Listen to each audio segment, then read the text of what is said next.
Nanashi!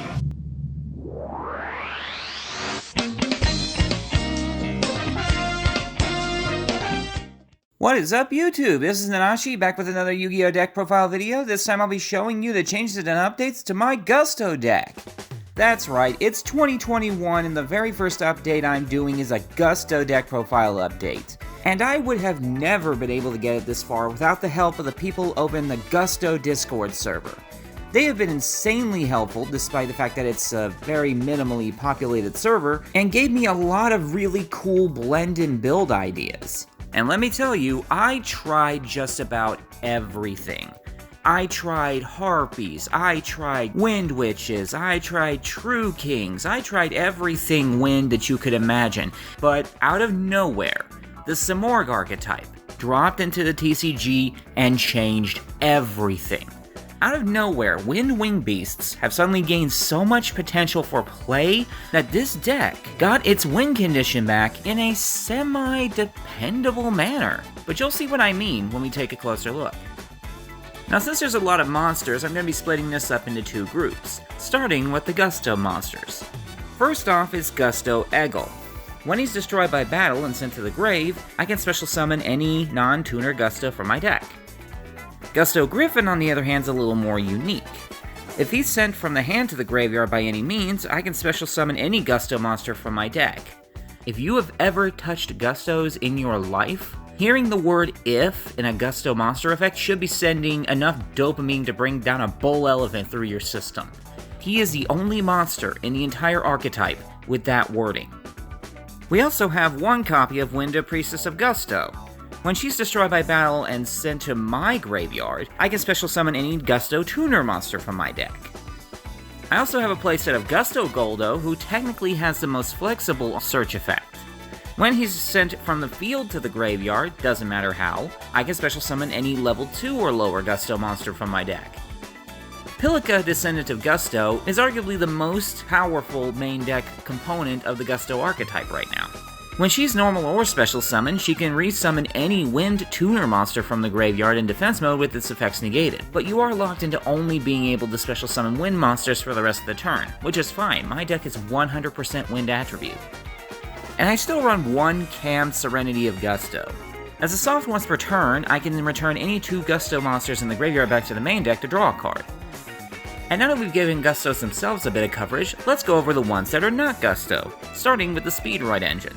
A playset of the brand new Speedroid Car Turbo. I love this tuner monster. He gives me so much dependable spam capabilities.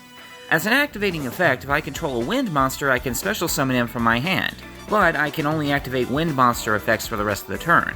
Also, I can banish him and another Speedroid monster out of my graveyard to give all wind monsters I control an extra 800 attack points until the end of the turn.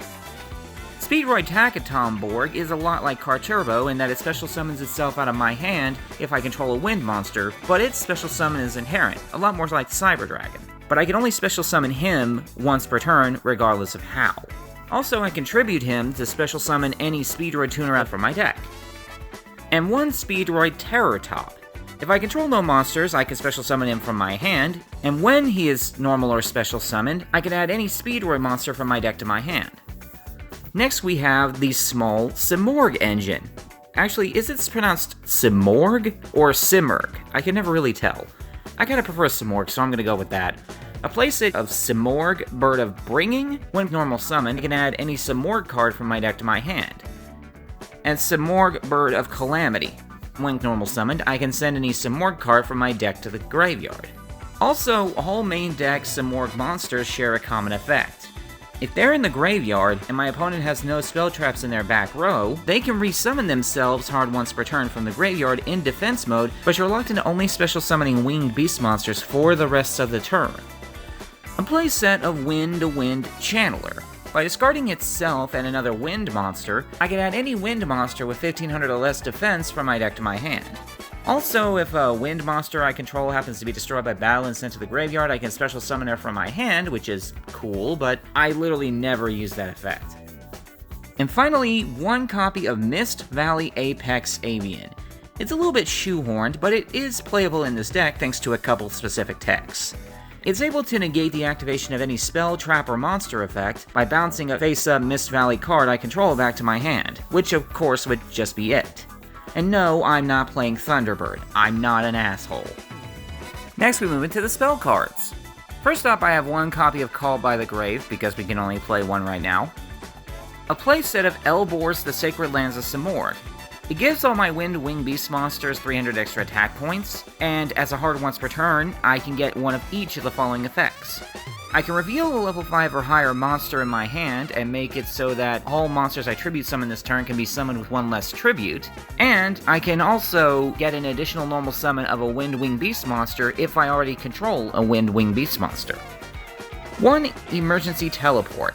I technically have 2 targets for this card, which can special summon any level 3 or lower psychic from my deck, but banishes it during the end phase, but more often than not I'm going to be using it on Pilica.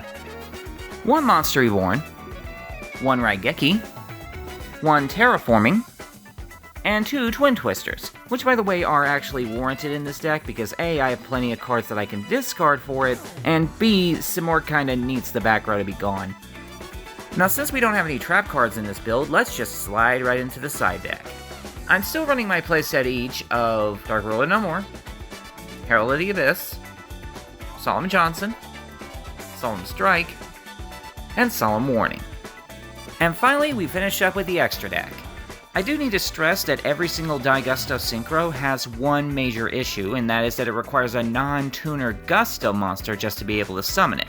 I still run one copy of Die Gusto Guldos, even though I rarely summon it, but now that I have a higher number of level 2s and plenty of level 3 tuners, it's not so hard to summon.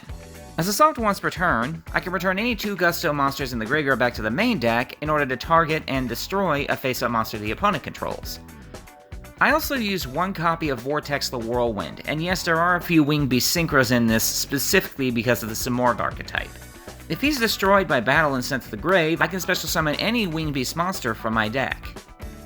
I'm playing 2 of the Gusto's most well-known win condition card, Die Gusto's Freeze.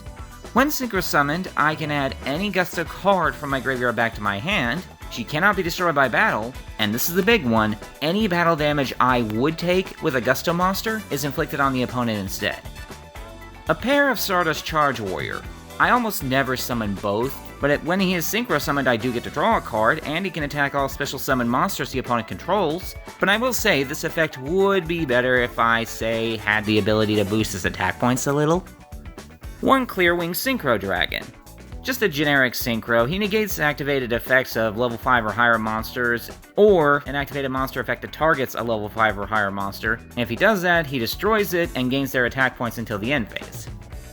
And 1 Die Gusto Eggles. He's really more of a style card because his effect to banish a wind monster to destroy a set card during the end phase of my turn is a little bit too slow to be used nowadays, but I'm still seeing the occasional deck that sets cards face down, so it's not like it's impossible to make use of, it's just kind of rare. 1 Crystal Wing Synchro Dragon. A bit difficult to summon in this build, but not impossible if you get a pair of level 3s and one of the level 2s. He can negate any monster effect and destroy it, and if he does, he gains the attack points of that monster until the end phase. And he also gains the attack points of any special summon monster he battles until the end of the battle step. 1 Cyber / Harpy Lady. She treats herself as Harpy Lady, and if a card or effect is activated, I can target a face-up monster on the opponent's side or a Harpy I control and bounce it back to the hand. 1 Mistworm. I've been wanting to put Mistworm back into my Wind deck for a long time because I just think he's hilarious. He's basically the Wind equivalent to Trishula in a sense. He targets and returns up to 3 cards the opponent controls back to their hand on Synchro Summon, which I think is endlessly hilarious. For my Xyz, I only play 1 copy of Totem Bird. He can double detach to negate any spell trap, but if he is without materials, he reduces his attack points by 300 for some reason. I'm now only running 2 High Speedroid Rubber Band Shooter. He can banish any Wind Synchro monster from my extra deck, reveal 2 Speedroid monsters whose total levels equal the Synchro monster I banished, and then my opponent randomly picks 1 to put in my hand and the other one goes to the graveyard.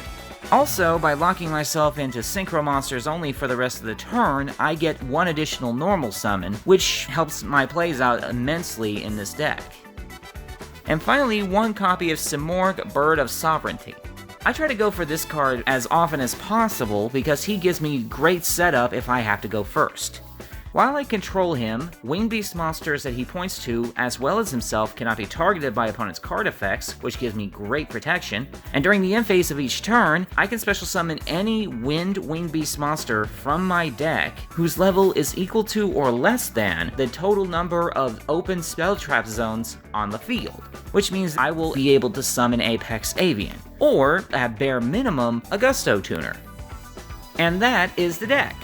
Gustos is a Gen 3 archetype with when you can stipulations on every monster, barring the one, makes this deck inherently slow, so modernizing it is just not easy. You need to go to these great lengths just to make this archetype playable, which does hurt, but it doesn't take away from the fact that the archetype itself and its win condition is superbly fun. It's probably the most fun OTK win condition you will ever see in the game. At least that's my opinion. So I am happy to finally be able to play this deck again, even if it does require me to filter it through a lot of stuff just to give it a decent turn 1 board. It's worth it in the end to give these birds a fighting chance. I thank you guys for watching the deck profile video. If you can think of any ways that I can improve this all-win deck, feel free to let me know. In the meantime, this has been Anashi, signing out.